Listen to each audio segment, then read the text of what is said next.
और देश के 14वें राष्ट्रपति रामनाथ कोविंद इस वक्त क्या कह रहे हैं, सेंट्रल हॉल में सुनते हैं। विशाल संयुक्त परिवार के हित में निरंतर कार्य करते रहना। राजनीतिक प्रक्रियाएं राजनीतिक दलों के अपने तंत्रों के माध्यम से संचालित होती हैं, लेकिन पार्टियों को दलगत राजनीति से ऊपर उठना चाहिए और राष्ट्र सर्वोपरि की भावना से यह विचार करना चाहिए कि देशवासियों के विकास और कल्याण के लिए कौन कौन से कार्य आवश्यक हैं।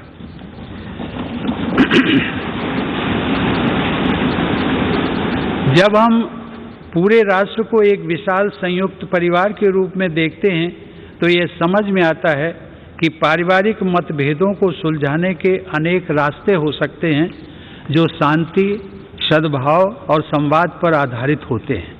विरोध प्रकट करने के अनेक संवैधानिक रास्ते राजनीतिक दलों और नागरिकों को उपलब्ध हैं। राष्ट्रपिता महात्मा गांधी ने अपने उद्देश्यों को प्राप्त करने के लिए शांति और अहिंसा पर आधारित सत्याग्रह के अस्त्र का इस्तेमाल किया था, लेकिन वे दूसरे पक्ष का सम्मान भी करते थे। हमारे नागरिकों को अपनी मांगों के लिए आगे का रास्ता कैसे तय करना है, इस विषय पर विभिन्न दलों के विचार अलग अलग हो सकते हैं, लेकिन हम सब संसद रूपी परिवार के सदस्य हैं जिनकी सर्वोच्च प्राथमिकता है राष्ट्र रूपी विशाल संयुक्त परिवार के हित में निरंतर कार्य करते रहना। राज्य की पूरी मानवता वास्तव में एक ही परिवार है और सभी का अस्तित्व आपसी सहयोग पर निर्भर करता है। कोविड का सामना करने में भारत के प्रयासों की विश्वव्यापी सराहना हुई है।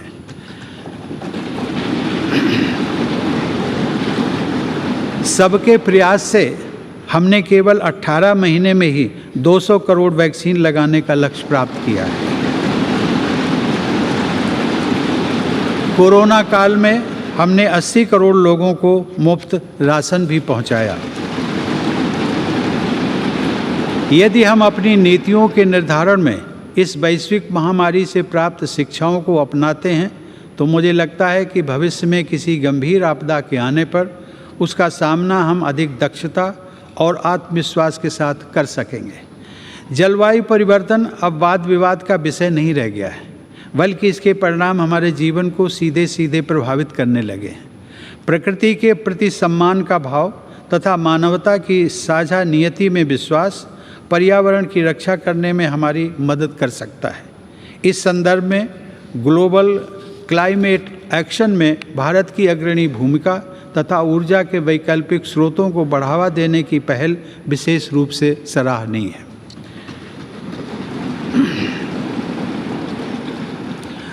माननीय सदस्यगण, जब मैं जन सेवक के रूप में अपने और सरकार के प्रयासों के बारे में सोचता हूँ तथा अपनी पूरी पीढ़ी की ओर से विचार करता हूँ तो हमें यह स्वीकार करना पड़ता है कि समाज के हाशिए पर जीवन यापन करने वाले लोगों के जीवन स्तर को बेहतर बनाने के लिए हालांकि बहुत कुछ किया गया है, लेकिन अभी भी बहुत कुछ किया जाना बाकी है। हमारा देश धीरे धीरे ही सही लेकिन सधे हुए कदमों से डॉक्टर आम्बेडकर के सपनों को साकार करने की दिशा में आगे बढ़ रहा है। मैं मिट्टी से बने एक कच्चे घर में पला बढ़ा हूँ, लेकिन अब ऐसे बच्चों की संख्या बहुत कम हो गई है जिन्हें आज भी उन कच्चे घरों में रहना पड़ता है जिनमें छत से पानी टपकता हो। आज बड़ी तादाद में हमारे गरीब भाई बहनों के पास भी पक्के घर हैं। ये बदलाव काफ़ी हद तक सरकार के विशेष प्रयासों से संभव हो सका है। अब हमारी बहुत सी बेटियों और बहनों को पीने का पानी लाने के लिए मीलों पैदल नहीं चलना पड़ता है, क्योंकि हमारा प्रयास है कि हर घर नल से जल पहुँचे। हमने घर घर में टॉयलेट्स भी बनवाए हैं जो एक स्वच्छ और स्वस्थ भारत के निर्माण की नींव डाल रहे हैं। सूर्यास्त के बाद लालटेन या दिया जलाने की यादें भी पुरानी हो रही हैं, क्योंकि लगभग सभी गांव तक बिजली का उजाला पहुंच गया है। जैसे जैसे हमारे देशवासियों की बुनियादी ज़रूरतें पूरी हो रही हैं, उनकी आकांक्षाओं में भी बदलाव आ रहा है। इस बदलाव का बड़ा रोचक एहसास पिछले महीने ही मैंने अपनी वृंदावन यात्रा के दौरान देखा, जब वहाँ एक वृद्धा आश्रम में रहने वाली एक महिला ने मुझसे हेलीकॉप्टर की सवारी कराने का अनुरोध किया। आज सामान्य देशवासियों के सपनों को उड़ान मिल रही है। यह बदलाव भेदभाव रहित सुशासन द्वारा ही संभव हो सका है। सामान्य जन के जीवन को बेहतर बनाने वाली ये समावेशी प्रगति बाबा साहब आम्बेडकर की परिकल्पना के सर्वथा अनुरूप है। महिलाओं में सशक्तिकरण की भावना को निरंतर मजबूत होते देखकर मुझे विशेष संतोष का अनुभव होता है। यह सशक्तिकरण युवा पीढ़ी की हमारी बेटियों को और आगे बढ़ा रहा है। मैंने जितने दीक्षांत समारोहों में भाग लिया है, उनमें से अधिकांश संस्थानों में मैंने देखा है कि बेटियों का प्रदर्शन लड़कों से बेहतर रहा है। मुझे विश्वास है कि राष्ट्रीय शिक्षा नीति 2020 इस बदलाव को और तेज़ी से आगे बढ़ाएगी। मेरा मानना है कि आने वाले वर्षों में महिला सशक्तिकरण से हमारा समाज और अधिक मजबूत होगा। स्त्री पुरुष के बीच समानता के इस अभियान का प्रभाव अन्य क्षेत्रों में हो रही प्रगति में भी परिलक्षित होता है। माननीय सदस्यगण, अपनी बात समाप्त करने से पहले मैं राष्ट्रपति पद के लिए नवनिर्वाचित श्रीमती द्रौपदी मुर्मू को हार्दिक बधाई और शुभकामनाएं देता हूँ।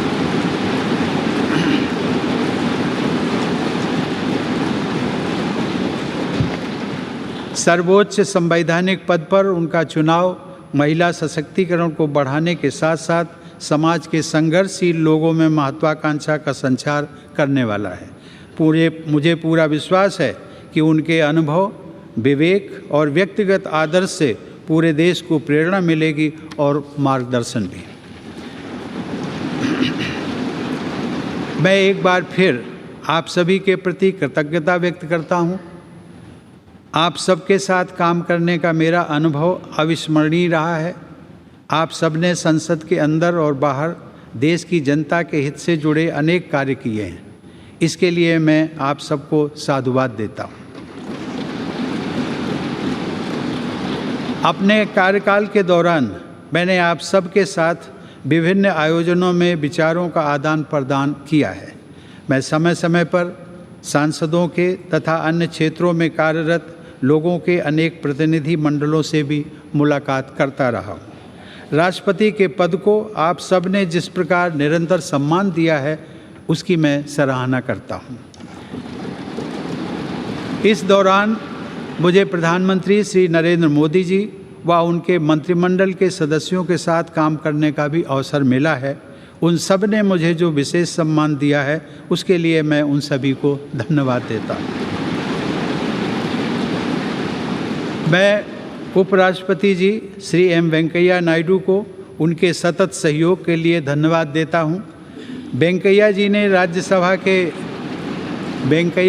राज्यसभा के सभापति के रूप में और ओम बिरला जी ने लोकसभा के अध्यक्ष के रूप में जिस तरह संसद के कार्यकलापों को संचालित किया है तथा देश की महान संसदीय परंपराओं को आगे बढ़ाया है, उसके लिए आप दोनों बधाई और सराहना के पात्र हैं।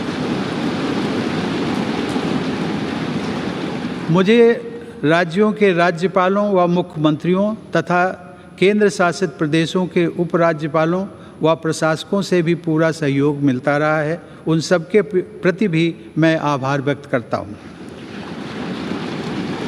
मुझे विश्वास है कि आप सभी सांसदगण हमारे सभी देशवासियों, विशेष रूप से जो विकास यात्रा में पीछे रह गए हैं, उनकी सेवा करने के लिए हर संभव प्रयास करते रहेंगे।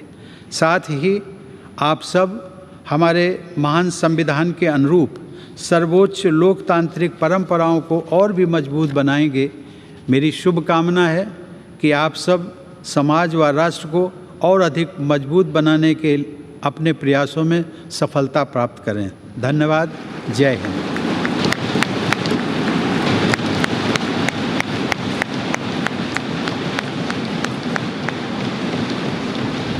तो देश के 14वें राष्ट्रपति रामनाथ कोविंद का ये भाषण आप सुन रहे थे।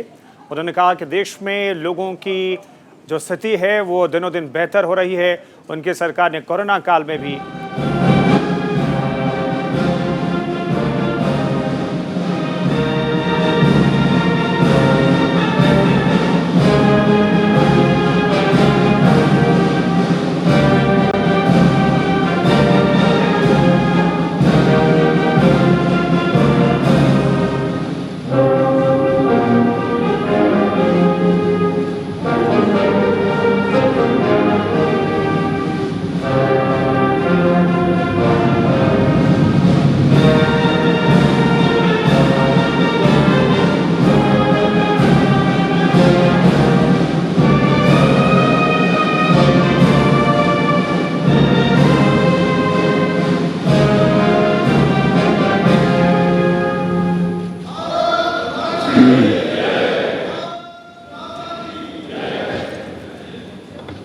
ये विदाई समारोह संपन्न होता हुआ देश के 14वें राष्ट्रपति रामनाथ कोविंद का ये विदाई समारोह संसद भवन के सेंट्रल हॉल में केंद्रीय कक्ष में राष्ट्रपति के तौर पर उन्होंने यहाँ पर सभी सांसदों से संवाद किया। एक तरीके से जो औपचारिकताएं हैं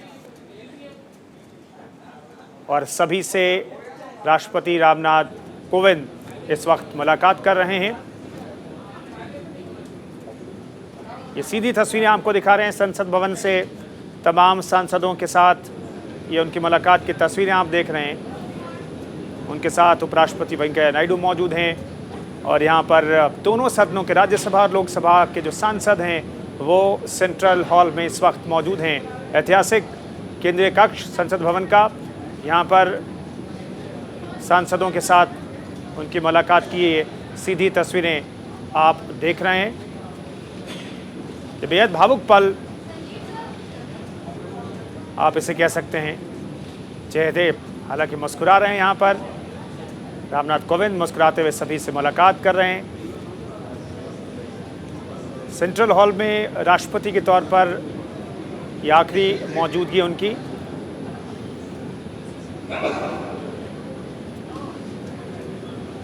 तमाम सांसदों से उनके चेयर पर जाकर के मुलाकात करते हुए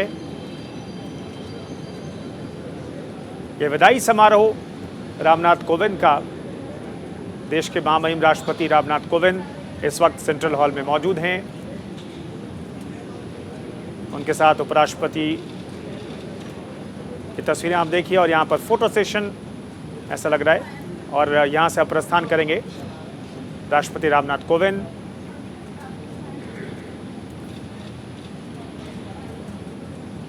ये उन्हें विदाई दी जा रही है।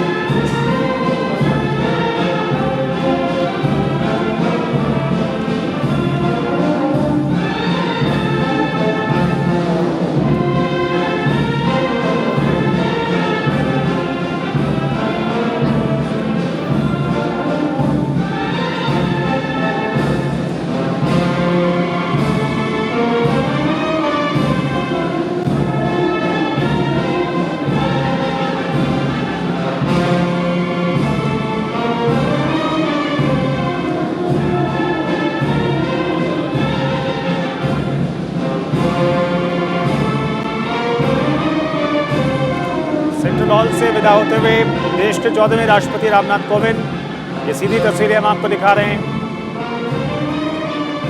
देश को 15वां राष्ट्रपति मिल चुका है। 21 तारीख को आए नतीजों में देश को 15वां राष्ट्रपति द्रौपदी मुर्मू के तौर पर मिल चुका है और इसलिए अब 14वें राष्ट्रपति का ये विदाई समारोह संसद भवन के सेंट्रल हॉल की ये तस्वीरें हम आपको दिखा रहे हैं। राष्ट्रपति रामनाथ कोविंद ने अपने बचपन की यादें भी ताज़ा की और मौजूदा परिस्थितियों में देश कितना बदला है और संसद रूपी परिवार की तरफ से किस तरीके से देश की बेहतरी के लिए कार्य किया जाना चाहिए, दलगत राजनीति से ऊपर उठ करके इसका जिक्र किया उन्होंने। क्लाइमेट चेंज पर भी उन्होंने अपनी बातें रखी। उन्होंने कहा कि जिस तरीके से ग्लोबली क्लाइमेट चेंज हो रहा है उससे सभी लोग परिचित हैं और हमें नेचर फ्रेंडली होना पड़ेगा, नेचर के साथ चलना पड़ेगा, प्रकृति के साथ होना होगा। इसका जिक्र किया राष्ट्रपति रामनाथ कोविंद ने। और अब सेंट्रल हॉल से वो बाहर प्रस्थान करते हुए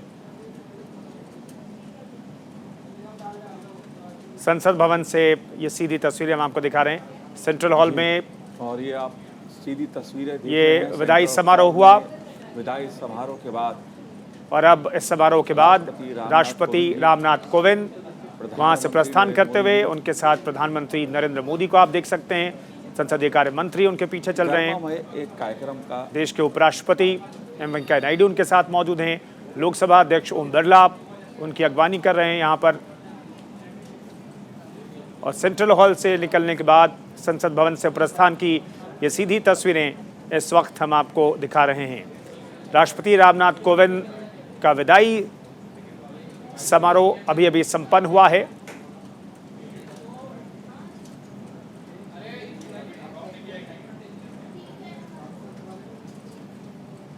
ये सीधी तस्वीरें हम आपको दिखा रहे हैं।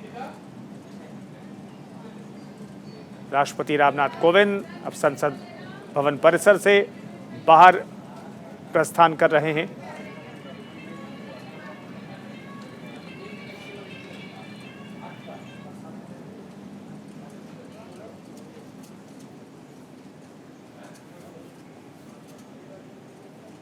तो विदाई समारोह अभी भी संपन्न हुआ है। राष्ट्रपति रामनाथ कोविंद का देश के 14वें राष्ट्रपति के तौर पर उन्होंने अपनी सेवाएं दी और विदाई समारोह संपन्न होने के बाद वो संसद भवन परिसर से प्रस्थान करते हुए सभी का अभिवादन करते हुए, सभी का अभिवादन स्वीकार करते हुए ये तस्वीरें